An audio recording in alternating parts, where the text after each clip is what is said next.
Cool. Pleasure to welcome to the podcast Boston University goalie and former Lax Goalie Rat summer intern. More importantly, former Lax Goalie Rat summer intern, Zoe Inglis. Zoe, welcome to the show. Hi, so great to have me. I'm like so excited to be here. So Yeah, awesome. Well, thank you for reaching out, and I'm glad we were able to make this happen. I always enjoy interviewing a ex summer intern. So here we go. I'd yeah, love to hear the story about the first time that you jumped into goal. You remember that? yeah. Well, so my whole family, besides my brother and I, are from Canada. So my dad played box when he was little. He grew up around lacrosse. So my brother and I were basically forced into it at a very young age. No complaints here, but it was definitely like something that I grew up around with my brother, my older brother playing before me. And yeah, I always loved lacrosse. I loved how fast paced it was. I just enjoyed the sport. And the opportunity arose that they started needing goalies because it came at an age where it was like, okay, like now we're shooting. Now we're actually like need a goalie in cage. And I was like, yes, me. I want to do it. Mostly because it was the only position in girls lacrosse with a helmet, and I wanted to be like my brother and my dad. So Mm. that was a big inspiration. But then it just stuck, and yeah, I just kept with it. So you're Canadian, eh? Yes, yeah, I love it. My dad was born in Canada, although he lived in the US for most of his life, but a couple of times, a couple words, the Canadian accent comes out. So then when you're playing, it was a lot of box lacrosse, right? Because that's kind of what Canadians get started with. yeah. So I actually it started with field because I was in an area that didn't really have box. Okay. But then I picked up box at around like eighth grade and played up until my senior year. So yeah, so it was very As a late, goalie? but yeah, as a goalie, of course. So Yeah, yeah, interesting. What do you think on that topic? What do you think playing box goalie did for your field game? Do you feel like it helped you at all, and in what ways? I think the biggest thing with box goalie is like you definitely got to fill up the space. So Right. being very big and cutting off the angle was definitely key aspects of the box position. So I think that helped me a lot with the angles and cutting off shots just to make my life a lot easier in cage. So yeah, Yeah, right. It's that positioning is yeah, kind of one of the main things, and then also just like seeing shots. I feel like in box you see a lot more shots, and you are padded up, and so you just get used to those balls flying at you without that fear response. yeah. But you wanted to be the goalie. You wanted to wear that helmet, which is cool. Which is cool to be like your brothers and sisters, or sorry, your brother and your dad. Do you feel like it was something that once you jumped into goal, was it something that kind of clicked naturally for you, or did you have to go through a pretty long learning process? I think it definitely helped that I started at such a young age where it was like the pressures of being like really good at it like didn't start until I was like older. So Uh, I definitely had the ability to like be comfortable with like trying out new styles, trying out whatever worked for me. So it did I was like to answer your question, it took a long time to find my own style. But it definitely um came natural as to like, okay, like just got to step to the ball, just got to save the ball. That's like my only job is to save the ball. So yeah. Yeah. Talk to me about that process of finding your style. Because I think a lot of young goalies, they might still be in that and they want to know, how do I do that? And, how did you do it? And where would you say your style sort of ended up? Yeah. I think the biggest thing that young goalies would struggle with is just like being like, oh my God, like I need to figure out like what's the best route for me to save the ball like immediately. I think knowing that it took a long time to do that is definitely very important for young goalies to know is like it's not just like a day or it's not even a year. Like it took me until, to be honest, I'm like still learning new things about the position and how to like work on my game better. But like my like original style, I guess, would it came until I want to say my senior year going into college. I was kind of like, okay, like this is what works for me. Like this is where my hand should be when I set up. This is that. Like I like learning what my strengths were. Like everyone has told me like I have fast hands, but maybe my feet don't move that much. That's like kind of like using my strengths and my weaknesses to like build my own style definitely helped me with the process. But yeah, I'd like to say I'm still learning new things. So Yeah. yeah. Well, me too. Me too. 25 years into this, and I feel like I still learn new things, but it adapts. I mean, the game adapts, and even in the last couple of years, I feel like a lot of just watching a lot of goalies, a lot of new things have come up that have made I've given the advantage back to lacrosse goalies, and that's cool. So I think you constantly got to be maybe not constantly, but you definitely got to be adapting. Yes, I Yeah. agree. So did you watch a lot of lacrosse growing up? And if so, like who are some of the goalies that you enjoyed watching play? Yeah, so I was a big Tar Heels fan. Oh, I loved Kaylee Waters was one of the yeah. girls that I just totally looked up to. And then later on, Taylor Moreno has just been uh she's very like um very big inspiration to me just of like how much she went through and then also like what came out of that, like how successful she became. So Yeah. I did love the Tar Heels. I love Phil too. He's a great guy.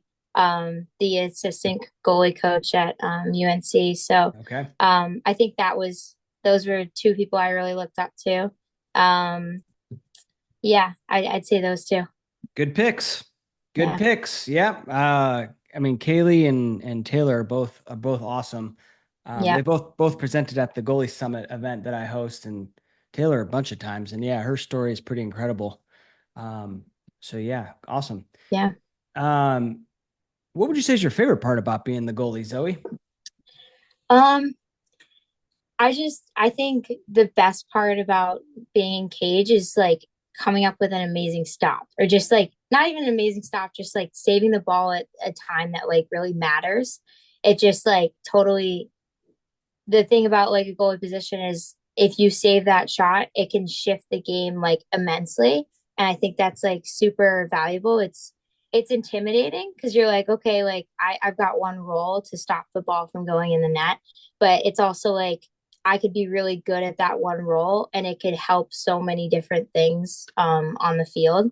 So I think my like the best thing about it is just like how much an impact you can make by just saving one shot. So Yeah. yeah, That's awesome. What would you say to a young goalie who feels that level of intimidation that you just mentioned, right? And but feels it so strong that they might not, stronger than most, and maybe it's affecting their confidence. What would you say to a young goalie like that? yeah. So what I was taught very little by my dad. He definitely helped me a lot with the goalie position. He I'm a very big on like numbers, like statistics, like stuff like that. And my dad said to me at a young age, the best college lacrosse goalies are barely making 50% saves. So if you are saving at least half of those goals, you're doing well. So um just knowing that like lacrosse itself is such a high scoring, like fast paced game, just because a goes in doesn't mean it like should impact your performance because it's going to happen. I think I've had I want to say one shutout my entire career as like a player in high school, middle school, all the way down. Um, so yeah, it's just like it's a fast paced game. They're gonna score on you. What matters is just like knowing that like you can still make a change on the next goal or the next save. So yeah. Yeah, I think oftentimes, young goalies want to stop them all, and I love that attitude. I really do. I really do. It's this weird dichotomy of where if you go out there thinking you can make all the saves, I think you're actually going to play better, but then you can't get disappointed, or you can't, hold it in your head when you don't. Because Yeah, the reality is you won't. But, you look at Division 1 women's save percentages, and if you went 50%, if you saved 50%, do you know what that would put you? What ranking? Guess. probably top five. Exactly top five. Yeah, Exactly top five. So Emily Sterling was number 5 at 51%, and Haley Hunt was number 6 at 49%. So you'd be top 5 of all goalies, of all the best college goalies. Um, so yeah, I mean, that's just kind of gives some perspective. And yeah, I mean, how do you balance that idea that I just said, where like you kind of want to go out there thinking like I can make all the saves, but yet when I don't, because I won't, I don't, like I can't, I have to move on, right? How do you yeah, balance that personally? yeah. So I think the mental game for me is very important. It's one of like honestly, like I'd rank it way higher than any physical thing you can do on the field. Mentally being tough is super important. And what I do is I do go into that mindset of being like, okay, like I know I'm a great goalie. I know like I made it here because of my abilities. Like I can get through this game. Or it's like I'll look at back at like some of the best games I've had where I'll save like however many shots, and I like felt good about the end of that game, and I'll be like, okay, like that's what I want to feel like again. Like that's what I want to reach. And like if a goal goes in, because again it will happen. I basically like I've been working on this like mentally too, because like at the college level everything's more fast paced, Mhm. and like sometimes like doubt will fill in your head, and that's totally okay. I've learned it's totally okay. But something that I'm trying out now is basically like physically saying like I'm a great goalie, I can make the next save, like in my like out loud Mm. before the draw. Like I'll just keep saying like I'm a great goalie. I can make the save. I can make the save, next ball. Like that's my mindset of like, okay, like what can I do next? Instead of, Mm. oh, like I just let that easy one in. Like totally I just like try and flush it out my system. I will say like it's not 100%. Some days I'll just be very Sure. frustrated, and that's okay. It happens. You can have an off day, but um the biggest thing is just like keep reminding myself like I'm here for a reason. I can save. I'm a great goalie. Just the three things I say. So yeah. Yeah.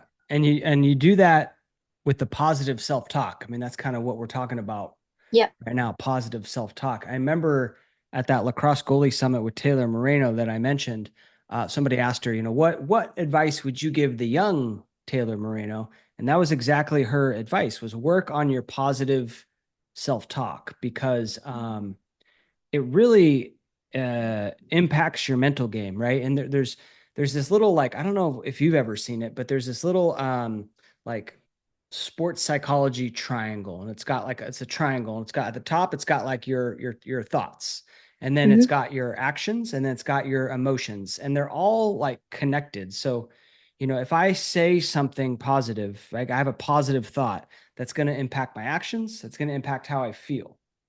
And it's vice versa too. If I feel really bad, it's probably going to impact how I act. It's probably going to impact my thoughts. So it's all connected, and you can hijack it by, constantly giving yourself that positive self-talk. So Mm-hmm.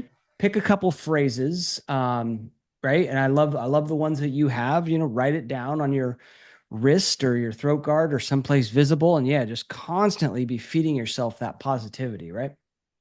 Yes, Yeah. exactly. All right. Any other phrases you say to yourself, or those are the kind of the ones that those are the main ones? Um, I did pick up another one by one of my good friends, the sophomore Middlebury goalie, Elizabeth Savage. She just came off a national championship win, and I had the opportunity to meet with her and like coach with her this summer. Yeah. And she's a great girl, but she basically told me that she had written on her gloves, pressure is a privilege. So I took that one and ran with it. It's in my gloves now. And it just reminds me like any of the pressure that I feel in the cage, because it's a very lonely position. Um, I remind myself like that pressure is because I earned the spot here and I should be feeling like that. So that's a big one that helped her win that championship, which is awesome. And Hmm. it's helped me so far. So yeah. Savage. Love Yeah. it. She was also at the last Lacrosse Goalie Summit. The coach Mo called her and we did like a little interview. Oh, Uh, Mo. Love yeah, Mo. yeah. And she's like, I don't know if well, I don't even know what her first name is, but she's like, I don't know if I've never called her by her first name. I've always called her Savage. Yeah. Anyway, pressure is a privilege. Great point. Great point. Right. A lot of times, goalies can tend to feel like I feel bad underneath that spotlight, underneath that bright lights. And when you can flip your mentality and see that as a privilege, and not everyone gets that opportunity, then all of a sudden it feels a little bit different, right? And Yeah, I can go out there with more confidence. So, exactly. all right, cool. What about improving your, the your ability to make saves? Can you talk a little bit about how you approach practice and development? Are there specific drills, routines that have helped you along the way? Yeah. So the biggest one that I'm like working with right now, like I've said, like the mental game is always something that's growing, but also the physical game is very important to like keep adapting and learning new things. So the biggest thing I'm learning right now is just like it sounds so simple, but sometimes when shots are getting faster and stuff, it's something that like leaves out the window, but being in a position to save the shot. So like right now my feet basically are like instead of being lined up on the shooter, they're kind of spreading Mm. apart and I'm like not in a position to step to the ball. So that's what I'm working on right now. And gotten a couple drills like big footwork, like ladders is very important. Just like for any goalie, but specifically for what I was struggling with Mhm. and still I'm struggling with. But and then also just like a simple like walk the line. Honestly, everyone hates doing it, but I think it's very valuable to just break down like to the like easiest drill.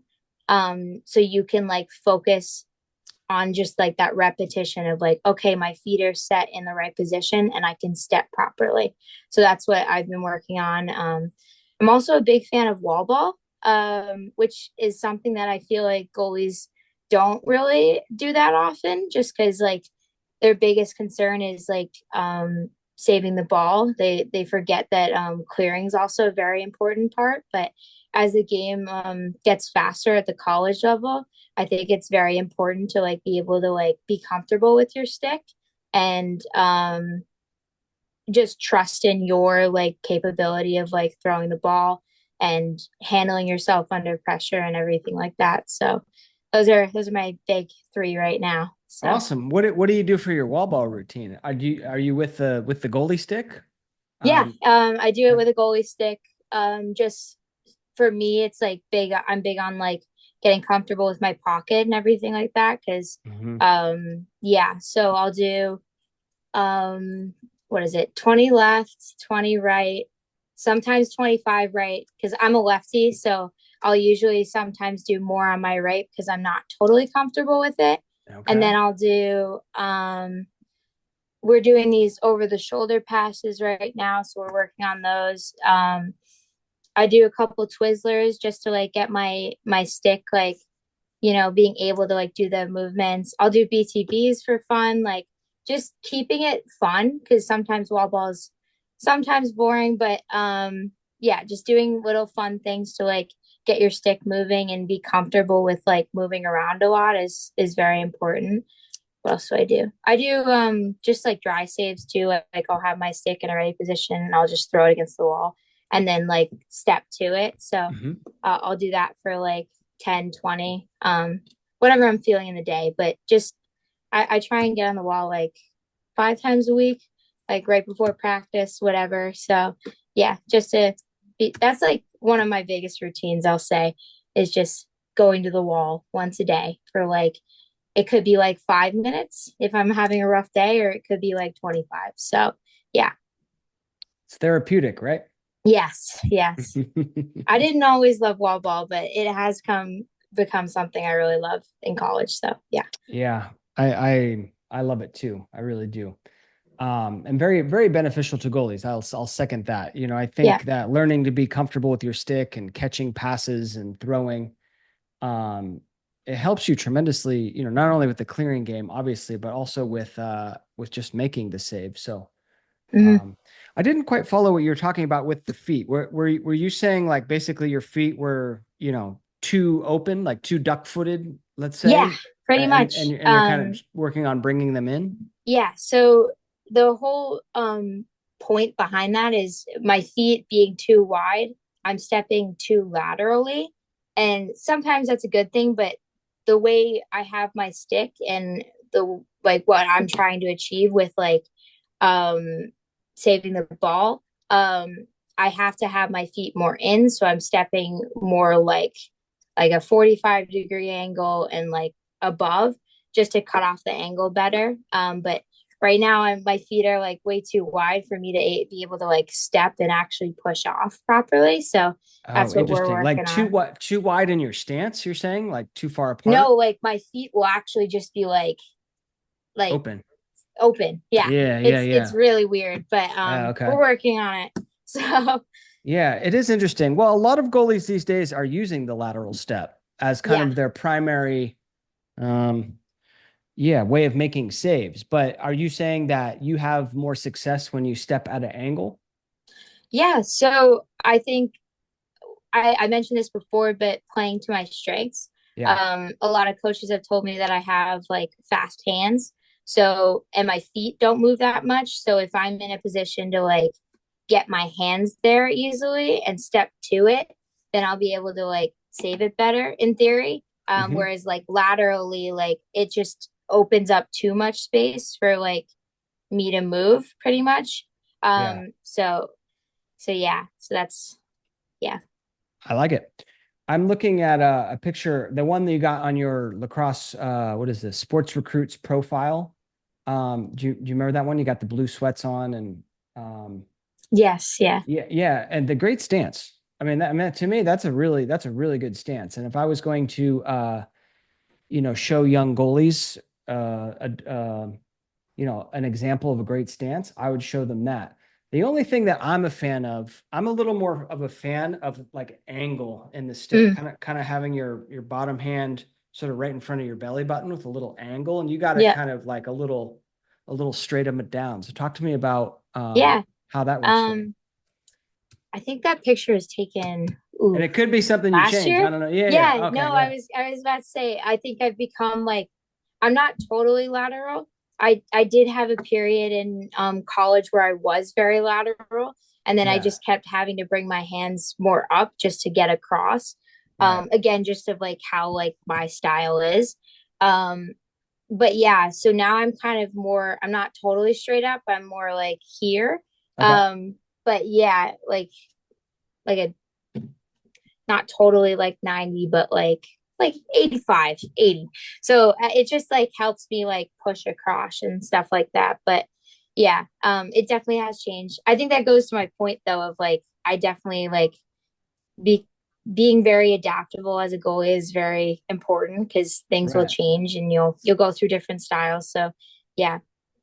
Yeah, well, there used to be like a lot of goalies used to have it like way over here. In fact, you look at my logo here, and Yeah. like I sent the graphic designer a picture of a goalie, and he was like that. You know, like the bottom hand is like almost like fully extended, Yeah. and you know, as you adapt, like that's not athletic, right? And I almost have to like relax that arm before I can now make a movement. So like, Hmm. why not just relax those arms in front of you? And whether you have it like this or like this or like this, yeah, I mean that's kind of a personal touch that Yeah. you can play with. But yeah, I do think having relaxed arms, your elbows kind of naturally falling down to the ground, pointing down to the ground, puts you in a great position to make saves. Yeah. Totally agree. All right. Um, Cool. And then it looks like you got your top hand kind of right around chin level too, which is what I love. Yep. Yeah, that doesn't change. Yeah, yeah, yeah.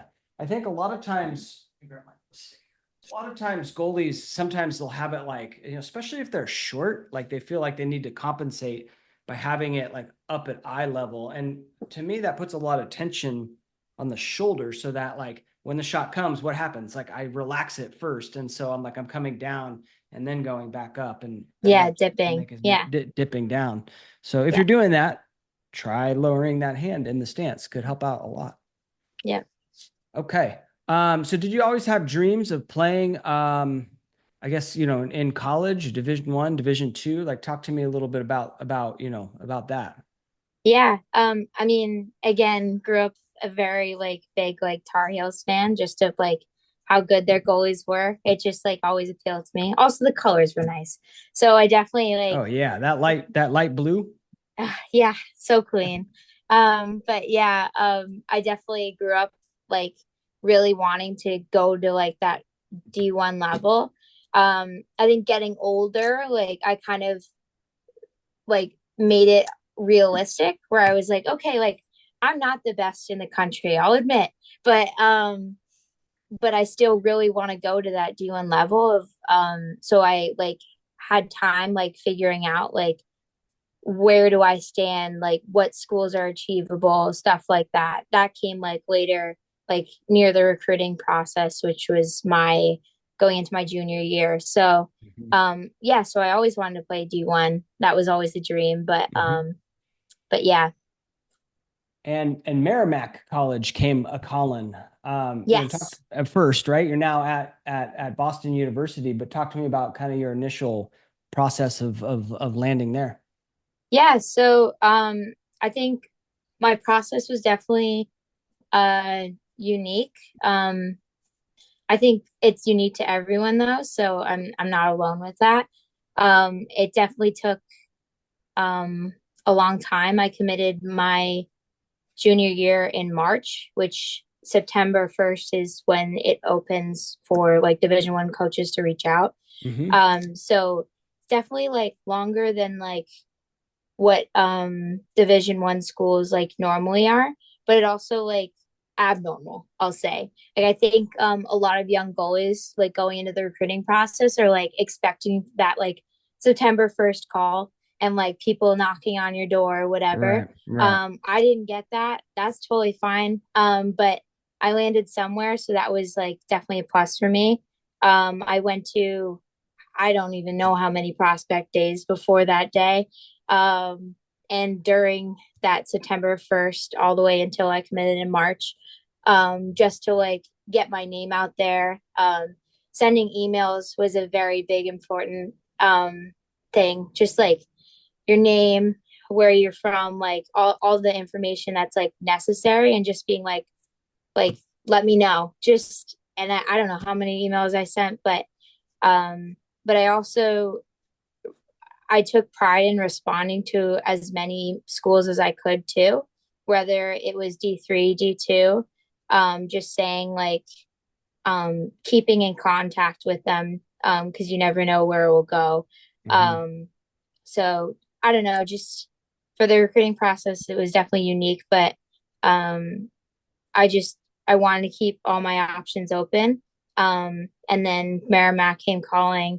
I did my I went to their prospect day in like the dead of winter. It was snowing the entire prospect day. It was totally miserable, but the girls on the team were just having like the time of their lives. They just brought so much energy, and I think I was like, oh, like that's a team I want to be a part of. Like, it definitely like convinced me, okay, like I should definitely look here more. And then I committed in March. So yeah. And is that like how far away is it from your house? Are we talking like a good amount of travel to get to these prospect days?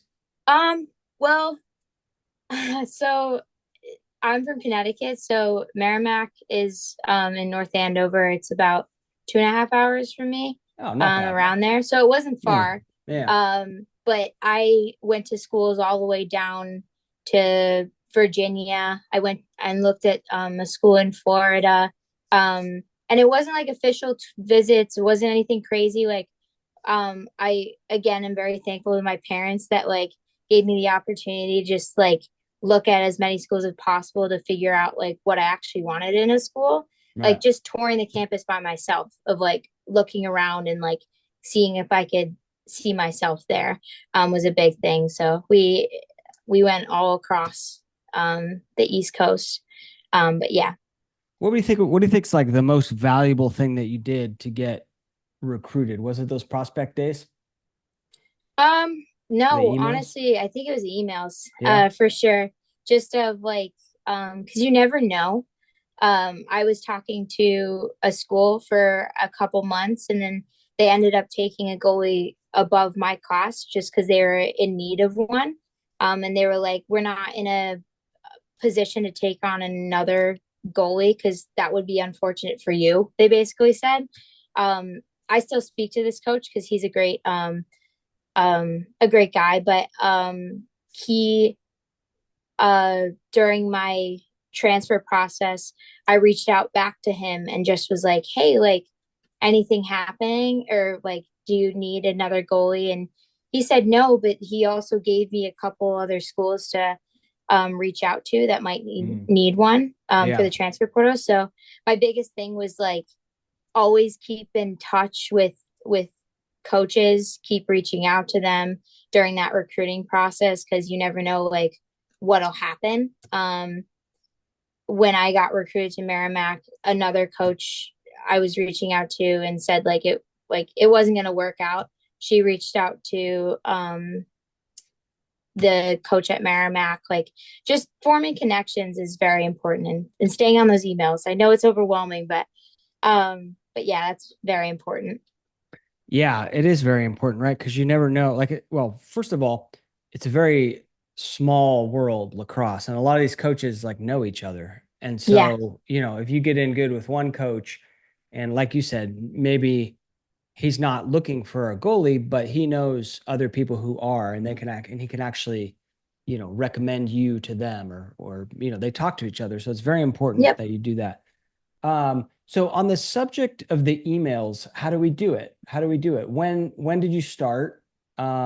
Because before September 1st of your junior year, I mean, you can send the emails, but they're not going to reply. And so you don't really even know if like they're looking at them, right? So you're kind of like operating on this faith-based system. But of course, after that September 1st, they can start replying. But how did you approach the email? Let's talk about that in depth if we Yeah.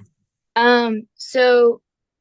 So during my junior year, I started with the or like this summer going into my junior year, I started with the D3, D2 schools, just reaching out to them. And then I think it was any sort of tournament I was going to, any prospect day I was going to for a D1 school. I'd basically just email them and be like, here's my like name, here's my penny number, whatever.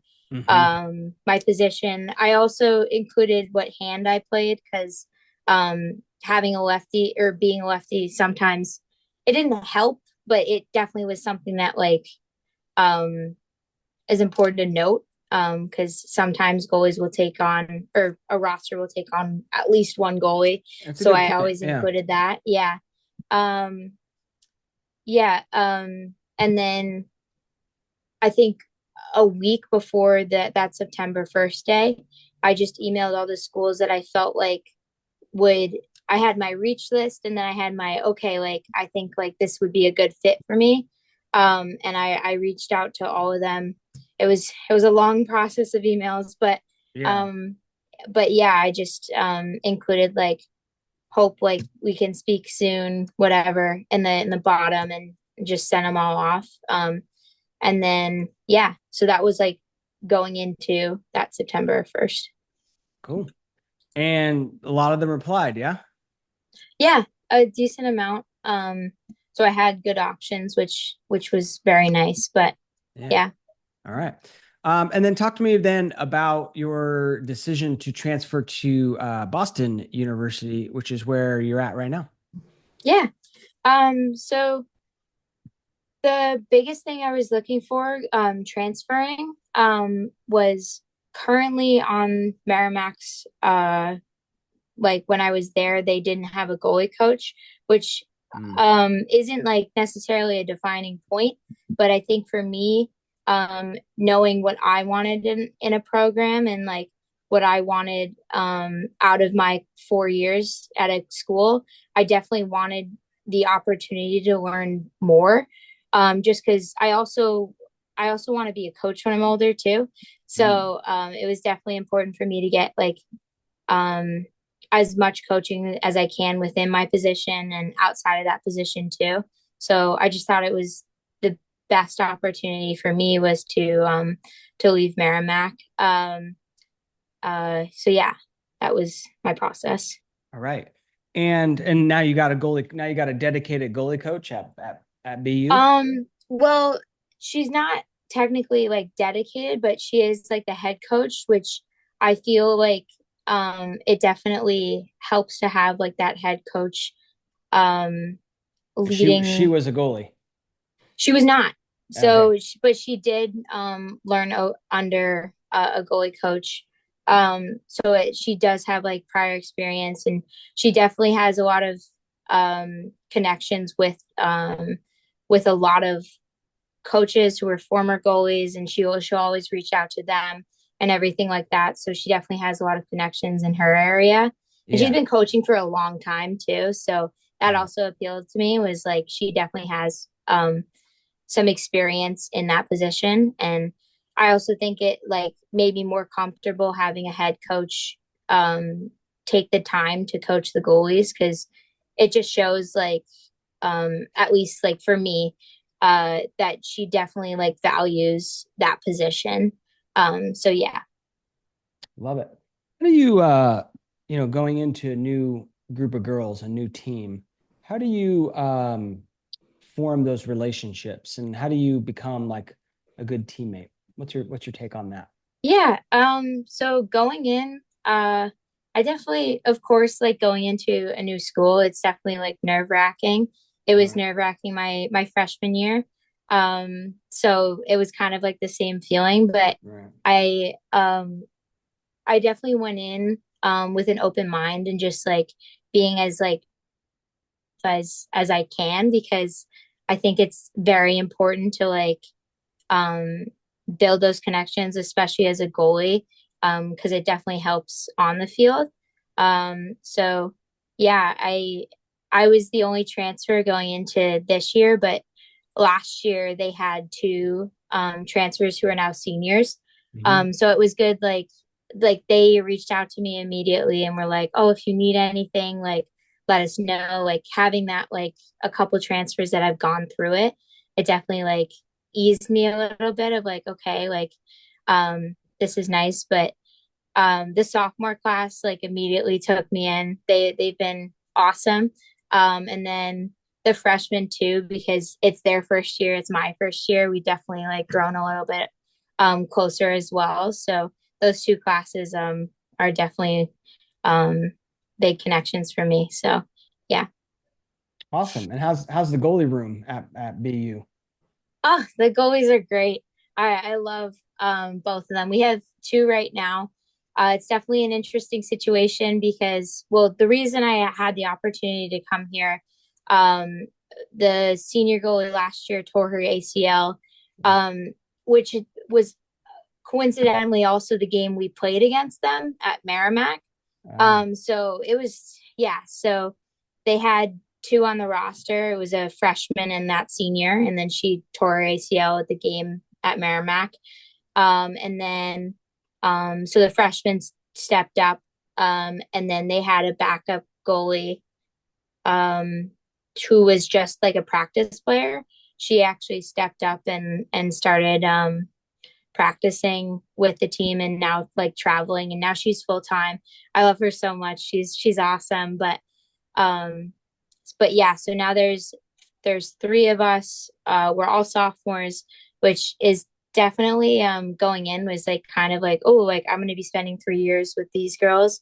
It's definitely intimidating, but it's also like um the three of us understand like when it comes to playing time, it's not the player themselves making that decision. It's ultimately the coach.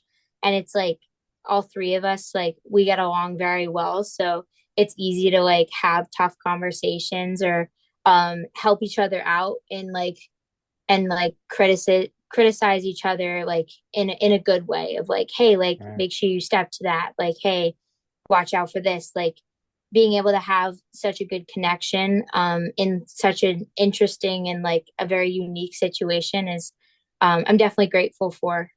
So yeah. Yeah, that's good when you can have that kind of relationship, right? Where you can kind of point out feedback. Because I think a lot of times, sometimes goalies might feel a little, resentful, like don't tell me what to do. But Yeah.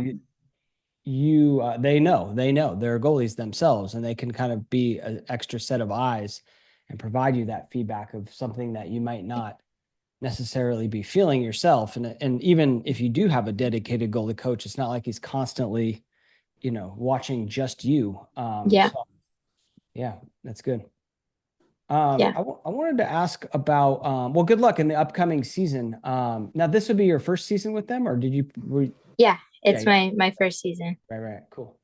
Cool. I'll be watching. And I hope you earn that starting role and dominate, Zoe. Thanks. I wanted to ask you about the demands of being a Division I athlete with academics, because it can get tricky, and sometimes goalies struggle with balancing both of those. So what's your approach to that? What have you found works for you?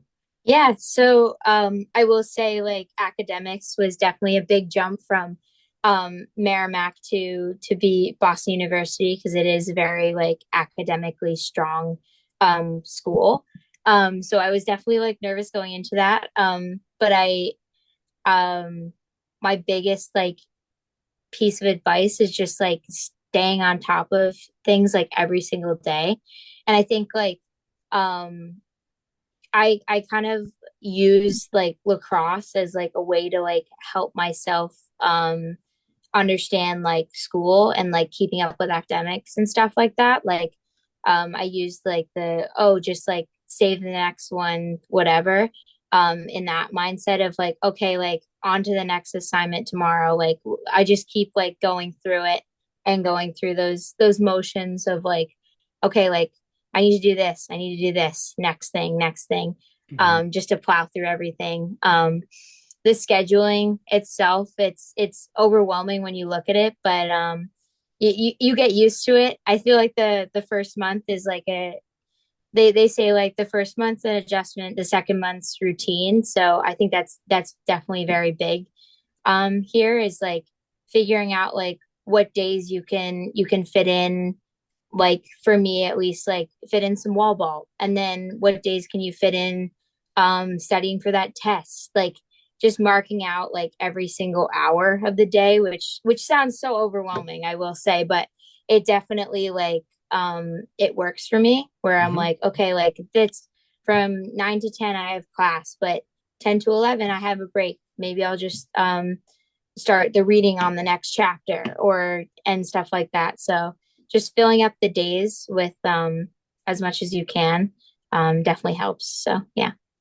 Yeah, I agree with that. Yeah, I think having a good plan, right, for every single hours, and even throwing in, you're practicing and your fun time, your downtime on Yes. there. So like, all right, I have an hour. All right, I'm just gonna chill, right? I mean, that could be part of it, but it's planned, and it's very purposeful. And so when Yeah. I'm doing that, I don't feel guilty, because that's kind of the way to I don't know, go crazy in your mind, is like when you should be relaxing, you're thinking about all the stuff that you got to be doing. Yeah. I will Um, say that the team helps too. Because a lot of us are like you'll meet like girls in the same major as you on the team. So um we're picking classes soon for next semester in season. So girls will come up and be like, oh, like what are you taking? Oh, I'm taking this class, and then they'll like recommend professors to like help you out. Like they'll help you with homework. Like I've had girls offer help with like literally anything, like, oh, like do you need help with like advice on taking notes? They're all just very like active because they want like you to succeed. So it definitely helps motivate you too. on and off the Mm. field is like, oh, these girls definitely care about what I'm doing, and like how I go about it on and off the field. So I like have to keep on top of everything. So yeah. Yeah, that's cool. What are you studying? I'm majoring in communications, specifically public relations, and I'm minoring in education, like this sport track here at BU. So Cool. Very cool. yeah. Awesome. I wanted to ask you, thinking about sort of your whole lacrosse career up to this point, are there I don't know, particular moments or particular achievements that, you're pretty proud of that you can pick out from your whole journey? Uh, um, that's a big question. I know. Um, It's how we do yeah. it on this podcast here, Zoe. We don't ask the softball questions.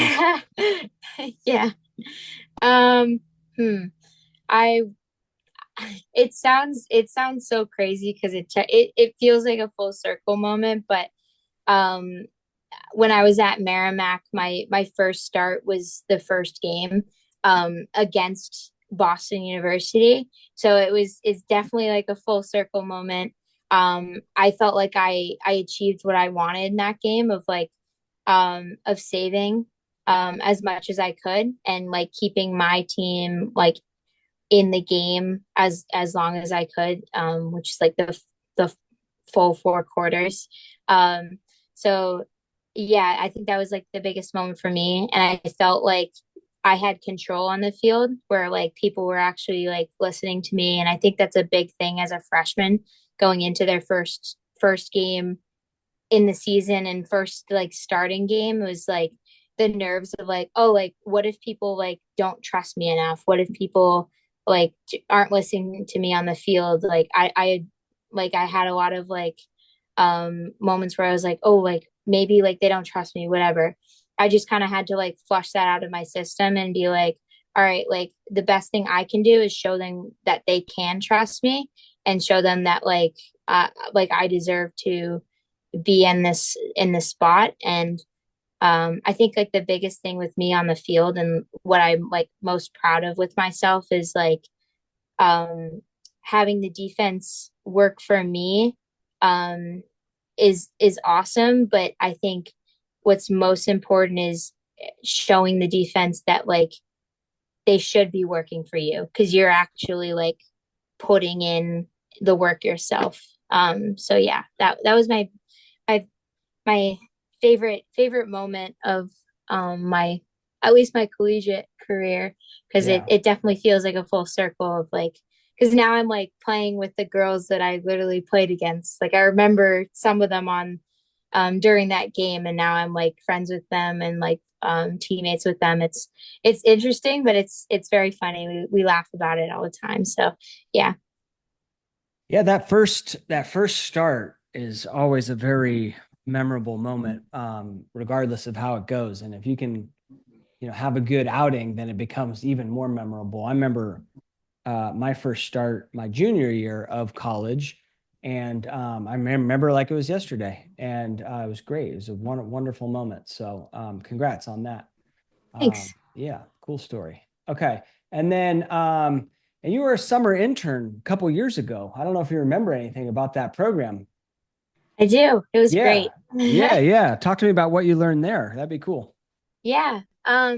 Well, so I think it was like my first ever like internship I've ever done. So I didn't know like what to expect going into it. I was just like I knew like I had to be on top of it and everything just to like um show that like I could do it. I think it was a great start because like at that age you're like teaching kids like what an internship consists of like putting together all these slides. We had to do a bunch of notes, which I had no problem with. None of the other people I was with had any problem with because it was all just like reviewing stuff that we were actually interested in. Right. Like all the we'd have to go and like watch the podcast episodes and basically just take notes of like the most important parts. I love that part. That was good. What else did I love? Oh, we had to like put together a slide for like a certain for the summit. We had to Mm-hmm. put together slides. That was really fun too. I just think it was not. I'm not saying this just because you're here, but I do speak very highly of it outside of this. But I think it was a great opportunity to like have some sort of like internship under my belt, and yeah. Yeah, well, thank you for being an intern. And yeah, I've kind of changed the program since a couple years ago, since when you did it, but a lot of the stuff is still there. But yeah, I do it over the summer. I'm thinking about adding a winter one too, but we'll see. But yeah, like you said, you get experience, working in online business, but also just working with something that you love, and that's lacrosse goalie. Because I Yeah. I only accept goalies, so it's kind of cool to, if you're interested in goalie, you're gonna love it. Yeah, I still Yeah. follow all of the people I work with too during Oh, the good, internship. So good. yeah. All right. Cool. Well, I think any other stories or things that we missed? I mean, talk to me about then your kind of goal of coaching, getting into coaching. I'd love to hear about that. And are you working with goalies right now? Yeah, I am. I actually just started uh per like one-on-one coaching around the area of Boston. Um which is awesome. It makes gives me a bit of money in college, but it also just like helps like grow the game, which is like I think the biggest part of like why I wanted to be a coach is like I grew up in an area in Connecticut that didn't really have much lacrosse. I didn't get a high school program until I was in my senior year. We played like a house league pretty much up until then. So I grew up in an area that like lacrosse wasn't really big, and I always wanted to like get into that coaching place to just grow that sport because I think it's I am pretty biased, but I think it is like one of the best sports ever invented. So that's like a big part of why I wanted to be a coach. But I do one-on-one coaching now. I did also start. I do sort of like a Zoom call with different young goalies, helping them with like physical aspects of the game, any mental aspects of the game, recruiting, whatever they need, and then just like ultimately being like a older figure for them to um, ask any other questions. I think is really important because the goalie community it is very small, especially Right. you don't think like that it's that small and that connected, but it really is. I just think it's very important to like grow that game and give what I have learned in the past to other people. So Awesome. Well, if people are interested in that, how do they find you? yeah, you can DM me on Instagram. It's just my name, Zoe Inglis .34. Or on Facebook, it's the same. Zoe Uh-oh. Inglis dot 34 on Instagram or Facebook. Send her a message Yep. if you're interested in that training. Sounds awesome. Well, Zoe, thank you so much for coming on the show. Pleasure seeing you Thank again you and for chatting having with me. you. Yeah, and hearing Yeah. about your story. If you had to leave the goalies out there with a final piece of advice, what would that be? Um, I think just harping on the same point that I've kind of been saying is like it's a process. The whole thing is a big process, and I don't think it ever ends until you um hang up that jersey, honestly. So just take in as much of the experience as you can, and always adapt to whatever things are being thrown at you, and yeah. Awesome. Zoe, thank you so much. Talk to you soon. Bye. Take care.